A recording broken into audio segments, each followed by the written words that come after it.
Good Friday morning, Arizona students. Welcome to the HYFNTV morning show. I'm Tiffany. And I'm Nzinga. And I'm J. Will. It's Friday, which means it's Feel Good Friday.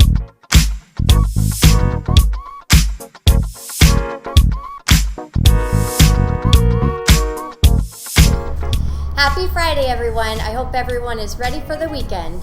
Our job here at HYFNTV is to bring information to Arizona students and to report and inform each and every one of them with what is going on in the world so they will be better prepared for the world tomorrow. So, we have been tracking this story. On May 27th, the U.S. did their first live fire test of a hypersonic missile motor, which will propel the Navy's conventional prompt strike offensive long-range hypersonic weapon. The Navy's Strategic Systems Programs Office tested the first stage solid rocket motor, or SRM, in Promontory, Utah. Northrop Grumman developed the motor, and Lockheed Martin serves as the prime weapons systems integrator to provide boost capability to the two armed services' respective hypersonic strike missiles.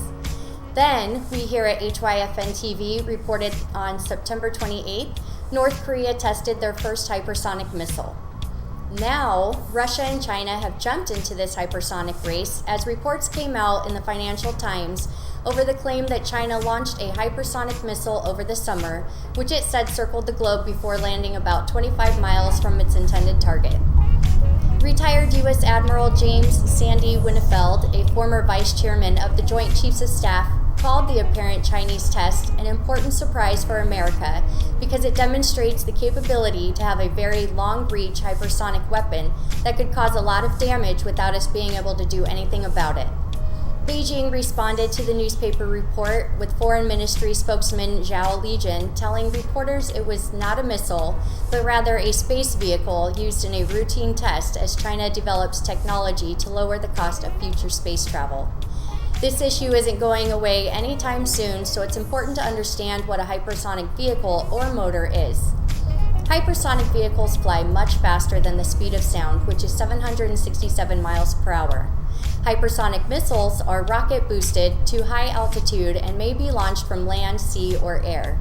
They fly far faster than any other weapons, more than 3,000 miles per hour and potentially up to 10,000 miles per hour, which makes them difficult to identify, avoid, or shoot down.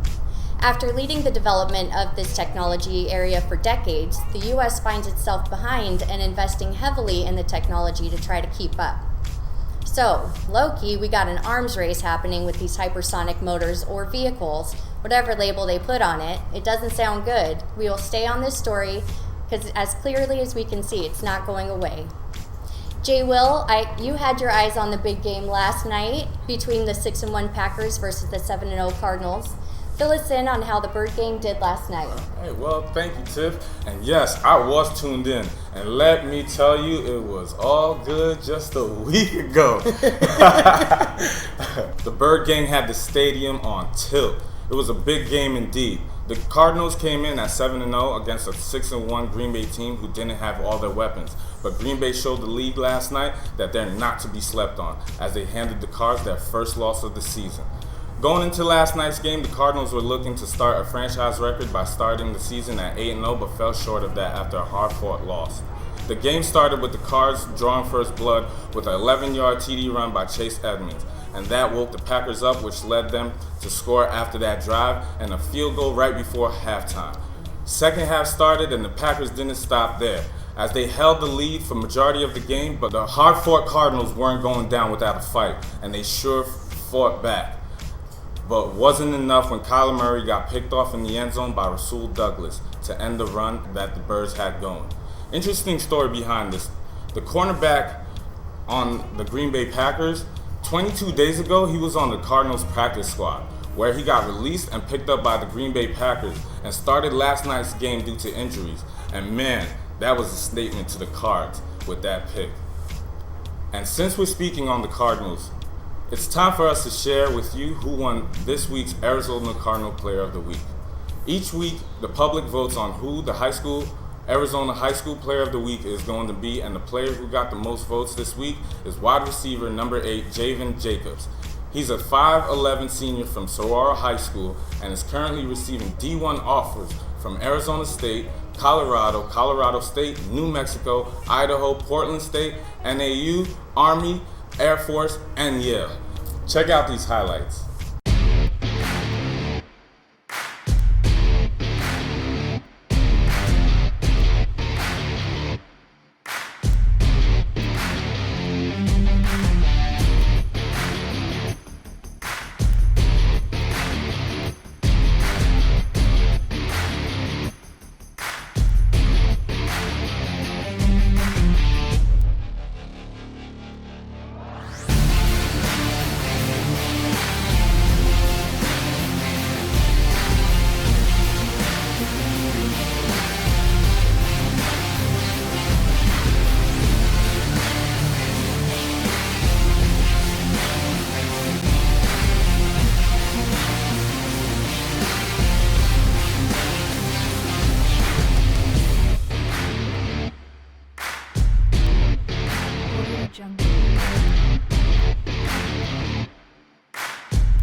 Man, now you see why this kid's number one.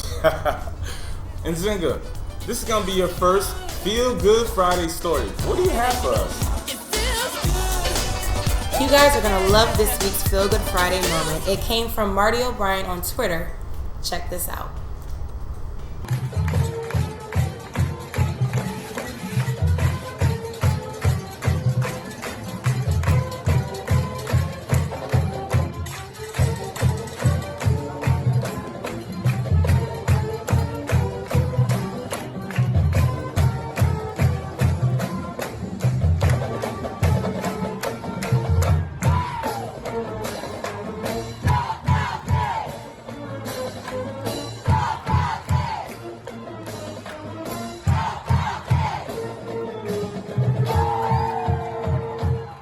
That was hilarious and a great way to jump into the weekend. Stay tuned, the Preps Reports is coming up next.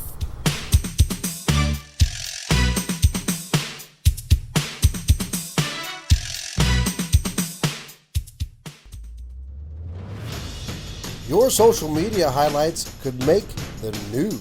When you post your highlights to your favorite high school player or your team out there doing their thing, hashtag HYFNTV, and your highlight may be used on the next newscast. You can get the photo cred right here on the morning news so everyone can follow you too. Every time you post a highlight on social media, remember, hashtag your highlights, HYFNTV, and get your highlight on the news.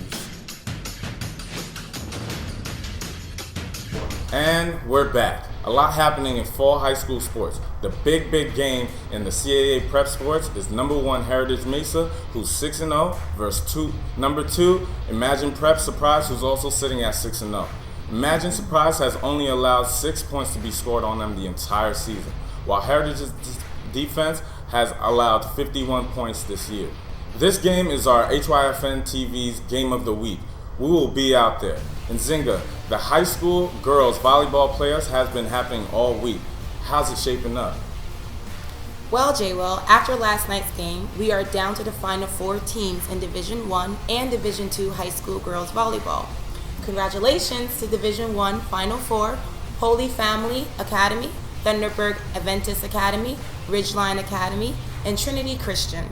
Congrats as well to Division II Final 4, East Valley Athletes for Christ, Basis Chandler, Phoenix College, Prep, and Heritage Academy Maricopa. The Final 4 will play this Saturday at Moon Valley High School for Girls Volleyball Division I and Division II to see who will play for the state championship on Tuesday night. If you can, make it out Saturday to Moon Valley. The final 4 games will be played at 1 and 3 p.m. for Division II and 5 and 7 p.m. for Division I. And the championships game will be at 6 p.m. and 8 p.m. in the Desert Financial Arena, November 2nd, and aired live on HYFNTV networks as well. Stay tuned, the weather will be up next.